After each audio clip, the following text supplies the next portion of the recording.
vraiment très contente qu'il y a cet événement, le mois de l'Arménie, durant lequel on peut découvrir des artistes arméniennes ou d'origine arménienne qui viennent présenter leur travail. C'est mon premier album de bande dessinée que je vous présente à l'exposition, les planches originales de bande dessinée Patrick Devers à part ça la vie est belle, scénarisé par Laurent-Frédéric Bollet. Patrick Devers, c'est un acteur culte, même si sa carrière a duré quelques années, mais il a quand même fait des films qu'on se rappelle et on va se rappeler pour toujours. Mon projet de ce soir, qui s'intitule Echo-Exo, est constitué du violon et de la voix qui compte ou qui chante. Je puise mes recherches dans les sonorités, par exemple, du Moyen-Âge et j'essaye de trouver un pont de passage entre les sonorités d'antan et notre oreille d'aujourd'hui. Dans mes œuvres, il y a la volonté de donner une idée, en fait, de ce que c'est la culture arménienne et de ce que ça peut être, en fin de compte.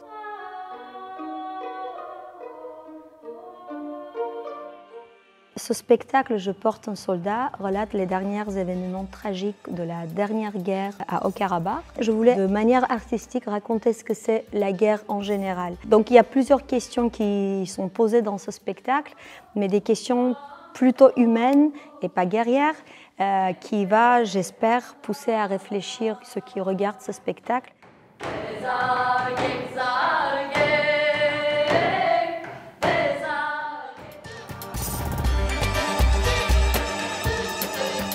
Dans mon projet, j'ai utilisé par exemple un texte de Shushanik Gourguignan, qui était une poétesse du début du XXe siècle. Et ce qui a été négligé au fil des ans, c'est son engagement pour l'émancipation des femmes.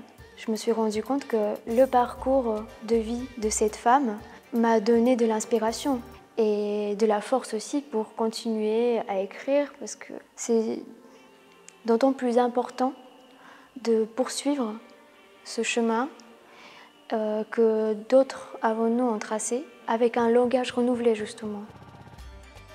En ce moment, je suis en train de travailler sur une nouvelle bande dessinée. Donc c'est la première fois où c'est moi qui l'ai écrite. L'héroïne, c'est une femme, elle va compter sur elle-même pour pouvoir s'en sortir. C'est mon regard à moi, mais ça ne veut pas dire que toutes les femmes vont écrire de la même manière sur la guerre ou pensent de la même manière. Mais les choses sont faites naturellement, que toute l'équipe de la création est composée des femmes. Je n'ai pas forcément cherché des femmes, mais je crois qu'inconsciemment, peut-être, je cherchais des gens qui porteraient un regard féminin, on va dire, mais très divers, parce qu'elles ne sont pas toutes arméniennes et que chacun apporte vraiment sa touche personnelle à la création.